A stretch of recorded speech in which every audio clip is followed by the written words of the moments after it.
My son and his wife, who were completely estranged, suddenly asked me to take care of my grandson.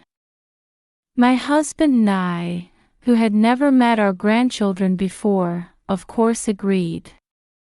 After their first meeting, I offered a piece of toast to my grandson, who had not eaten breakfast, and he collected the dregs that had fallen around the toast with his fingers and licked it, refusing to eat the bread for a long time. Eat the bread. As I urged him to do so, my grandson gave me a shocking word. Can I eat bread too? I can only eat what's left over. And the grandson was only given what his parents left behind. My son did such a terrible thing. I couldn't stop crying. We were tormented by anger towards our son and daughter-in-law, and by the guilt of not having done anything until now. I can't go on like this. We will take action for our precious grandchildren. My name is Amanda. I live peacefully in North Dakota with my husband, Vincent. Even though it is a rural area, the appearance of the village has changed drastically in the last 10 years, and now there is a shopping mall where you can find everything from clothing to groceries within a 15-minute drive. As long as you can drive a car, you can live without inconvenience. Vincent, this is your lunch. Please be careful when driving. Okay. Well then, I'll be off. In the late April sunshine, enveloped in the warmth of spring, my husband left early in the morning to prepare for farm work. I watched as my husband drove off in the truck. He seems so lively now, but he's already 75 years old. I wonder when he should start thinking about returning his driver's license. The news I read in the newspaper the other day about an accident in which an 82-year-old man accidentally stepped on the accelerator and brake and crashed into a store suddenly crossed my mind. Time flies. My husband is 75 years old this year and I am 70 years old.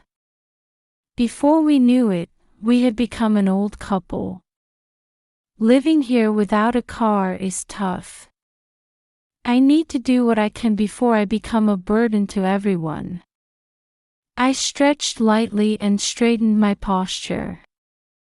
The people of this village have been helping each other for a long time. The whole village feels like a family, and especially for elderly households, the people who live around us actively talk to us. I've lived my life with that as a matter of course, so I don't have any special feelings about helping each other. It's really obvious. However, when I realized that I was going to be the one who could be helped, I felt somewhat sorry. That doesn't mean I can't rely on my son. I stare at a family photo taken at my son's high school graduation ceremony. The photo that has completely faded. No wonder, it was taken more than 20 years ago. Just as I was about to sigh, my cell phone, which usually doesn't ring, rang. The person on the other end of the phone is my son, Calvin. Hello, what's wrong?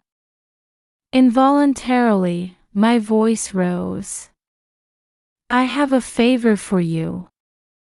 No matter when I hear from my child, I'm happy. In contrast to me, who is excited, Calvin speaks in his usual low tone. Since Calvin went to university in New York, he didn't come home until around New Year's. He got a job at a company in New Year, and at the age of 30, he married Georgia, a woman from New York. I brought Georgia home once to say hello to her marriage, but Georgia, who grew up in the city, looked at the scenery around the house and said a few words. There was such a place in the U.S. Unfortunately, it wasn't that she was impressed by nature, but rather that she was making fun of the countryside. Upon hearing that, we couldn't help but chuckle wryly. Also, she must have hated being forced to go around greeting people who were not relatives or anything. Georgia has never been home since. So, naturally, Calvin didn't come home either. Even when our grandchildren are born, we have never met them, except for occasionally sending us photos and exchanging New Year's cards. I felt a little lonely. That's why I was genuinely surprised to get a call from Calvin. Actually, after Golden Week, I have to go on a week-long overseas business trip, and Georgia is sick and says she can't take care of Wesley. Can you take care of Wesley? Oh, that's fine, but Wesley is a first-year student, isn't he? What about school? In the first year, they haven't made much progress in their studies yet, so it's okay to take a week off. Really? It's so nice to be able to spend time with Wesley. Then I'll take you during Golden Week. Calvin said and hung up the phone immediately, probably because he was busy. I can't believe I'm getting to meet my grandson Wesley, whom I've only seen in pictures. That's right. Since the weather is so nice today. I felt a surge of excitement and decided to immediately prepare the stored bed. In the evening, when my husband returned from work and I told him about it, he said I should show Wesley some farming work, and a smile spread across his face too. At about 8 a.m. on May 4th, the Calvin family came to our house. It's been a while. You must be tired from getting up early, right? Come on in and relax. I take a bag from Calvin containing Wesley's change of clothes. No, I'm busy, so I'm going home, Calvin said, and hurriedly got into the car. Georgia, are you feeling well? Despite being lightly dressed and perfectly made up, Georgia didn't seem to have any signs of feeling unwell, but I still made sure to inquire about her health. It's still a little bit. When Georgia said that, she just said goodbye to us and immediately got into the car, following Calvin. What? Are you going to go without saying anything to Wesley? I looked at Wesley in surprise, who was staring sadly at the car as it left. Although there was a somewhat awkward atmosphere, we greeted Wesley nonetheless. Nice to meet you, I'm Wesley. I'm in the first grade. Nice to meet you. Although intimidated, Wesley bowed firmly and greeted me politely. Do you enjoy elementary school? Of course, I asked this question expecting the answer to be fun, but Wesley tilted her head and was at a loss for an answer. Is the teacher kind? The teacher is, well. What's your teacher's name? Well, I don't know. Wesley looks down. My husband and I looked at each other. I don't know. I wonder if this child is going to school properly. I became worried. Her husband crouches down in front of Wesley and looks into his face. I scrunched up his face and smiled at Wesley. Grandpa and Grandma have always wanted to see Wesley. Thank you for coming. At her husband's words, Wesley smiled a little. I also regained my composure and spoke to Wesley in a cheerful tone. It was early in the morning, wasn't it? Oh, I haven't eaten. That's tough. I'll make it quickly, so wash your hands and wait, okay? We talked to Wesley in a hurry to get her to open up. Here you are. I wonder if one slice of bread is enough for a first grader. Worried, I put a piece of toast with cheese on it in front of Wesley. Thank you. Wesley put his hands together politely, but the next moment I saw Wesley's actions and I looked at my husband. To his surprise, Wesley is collecting and licking the dregs that have fallen around the toast with his fingers. And he would not eat bread for a long time. Do you hate cheese? No. Well then, why are you just eating the crusts? Have some bread. I didn't know what to say, so I sat down in front of Wesley and pointed to the bread. What? Can I eat bread too? Wesley looked at my husband and me alternately, wide-eyed. The unexpected response left us both puzzled. Have you never eaten bread at home? When my husband asked, Wesley gave him an unexpected answer. I've eaten bread, but I can only eat what's left. What? We were speechless. Wesley always eats her parents' leftovers at home. So, he thought that the untouched bread in front of him should not be eaten by him. After my father, mother have finished eating, I eat the leftovers that are left on the table, and then wash the dishes. Wesley said without any doubt. Why would you think that? Did your mom and dad tell you not to eat it? My voice trembled with anger. Yes, because I'm a bad boy, I can't help it. When I saw Wesley smiling sadly, I couldn't stop crying. Well, Wesley ate the regular toast and said, "It's delicious, it's delicious." We lead Wesley into the bedroom, who is full and groggy. You're probably tired from getting up early, right? Take a nap for a while. In the afternoon, let's go see Grandpa in the garden. Wesley looked very tired and quickly fell asleep. Vincent, Calvin, and Georgia. I can't forgive this. After confirming that Wesley was asleep, we immediately contacted the police. When I told them that he was suspected of abuse, the police immediately rushed to my house with the staff of the Child Guidance Center.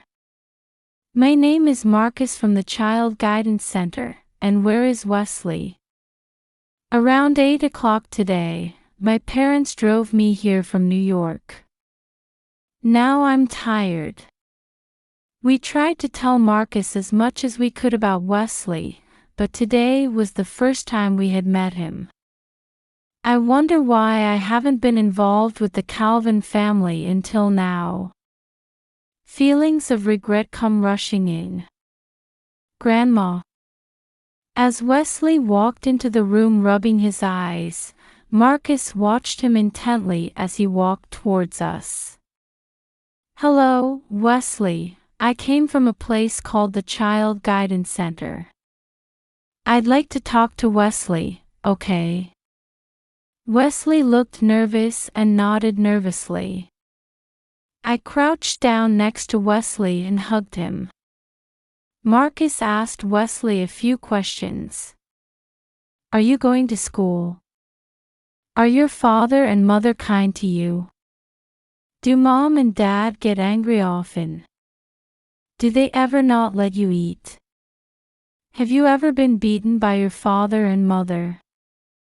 Wesley answered each question a little hesitantly, one by one. With each of Wesley's answers, my chest tightened, and I couldn't help but tighten my grip as I pulled him into an embrace. Marcus then flips Wesley's clothes with Wesley's permission. "You're so skinny." He was wearing a loose long-sleeved shirt, so I hadn't noticed, but Wesley's upper body showed protruding ribs, and he seemed much thinner than a first grader should be. I was so shocked that I couldn't help but look away. "Have you been beaten up lately?" Marcus points to the bruise on Wesley's arm. "Yes, it's my fault, because I'm a bad boy," Wesley said sadly. "You're not a bad boy, you're our precious little grandson." I couldn't stand it anymore and hugged Wesley tightly with tears streaming down my face. Then we decided to discuss the future with the police and Marcus. In the meantime, Wesley was to be taken care of by a neighbor. "Wesley, my children, 5 and 3 years old, can you take care of them?"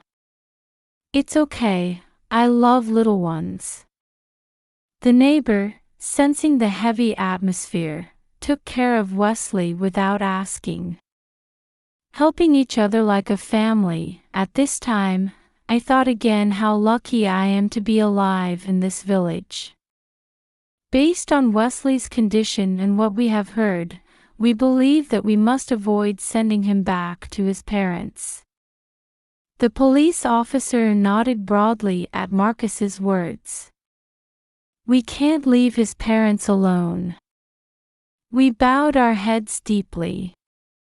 I can't believe Calvin and Georgia were doing such a terrible thing to their own child. Many times, I wished it was a dream. I don't know how long it's been, but I can't stop crying when I think about what Wesley has been doing. Somebody tell me it's a lie. I cried it out in my heart over and over again, but unfortunately this is the reality. In front of us, a police officer and Marcus are busily filling out a questionnaire. We are honestly dismayed by what our sons have done, but we believe they deserve to be punished. We are responsible for protecting Wesley. We'll take care of Wesley. We'll raise him properly in this village. So please, help Wesley. I bowed deeply to the police officer and Marcus. By the time the discussion with the police was over, it was already dark. "Thank you." When he went to pick up Wesley, he had the neighbor child clinging to his legs, and he didn't want to leave Wesley. I'm really grateful that Wesley came. Our rambunctious boys were fighting over her. "Wesley, you must be tired, aren't you?" "No, it was fun." "Can I come back?" "Of course." Wesley went home and took a bath with my husband. "Sorry we couldn't go see the garden in the afternoon like I promised." "No, it's okay. Let's bring the sandwiches Grandma made tomorrow." Sandwiches eaten outdoors are delicious. Yes, I'm looking forward to it. When Wesley gets out of the bath, he dries his hair and puts on him pajamas. Even though he's such a good boy. I was tormented by anger at Calvin and others, and regret that I had not been able to do anything for him. 2 days later, Marcus informed me that Calvin and Georgia had been arrested in Seattle. Calvin's story about his overseas business trip was a complete lie, and Georgia's ill health was, of course, a lie. The two of them, who happened to win a voucher for a luxury inn in New York as a prize, left Wesley at home and seemed to be enjoying sightseeing in New York with gusto. "Is it okay if I leave Wesley to you?" "Of course, I want to make him feel happy from now on. I'm here to help, so let's all protect Wesley. So we took Wesley in and we ended up living with him in this village. Both Calvin and others were sentenced to 3 years in prison. Marcus explained the arrest of his parents to Wesley. What was Wesley's mind at that time? I don't know how Wesley feels. He didn't shed any tears, he just replied nonchalantly. But finally, he said, I want to live with my grandpa and grandma for a long time. Tears flowed all at once. We've been together for a long time, and grandpa and grandma are so happy that Wesley is part of our family. Thank you for coming. We hugged Wesley tightly. 5 years later. Wesley is now in 6th grade. When I first met him, he was small and thin, but now he has surpassed my height and has grown to the point where he has been selected as a sports enhancer for the county. Grandma, I'm going to put the soup on the table.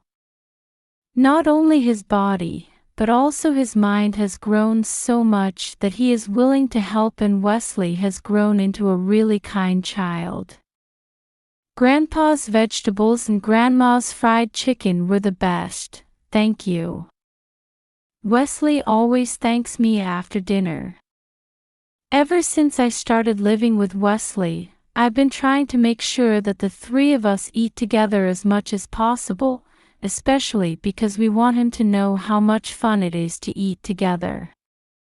Thurman dozed off during class today. Wesley, who has been attending school regularly since the 3rd grade, often shares stories about school during dinner time. As he mentions the names of several friends, we always listen with a smile, knowing that he is truly enjoying his school life. The trivial conversations during meals add a touch of charm to this time.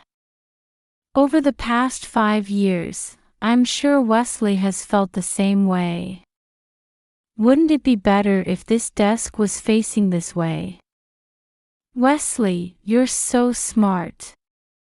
Also, in our village, if there is something to celebrate, all the villagers gather for a banquet, and Wesley, who at first was nervous and sat in the corner, is now a member of the village.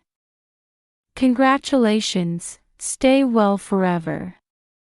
Thank you, Wesley. Look, here's your meal, eat up.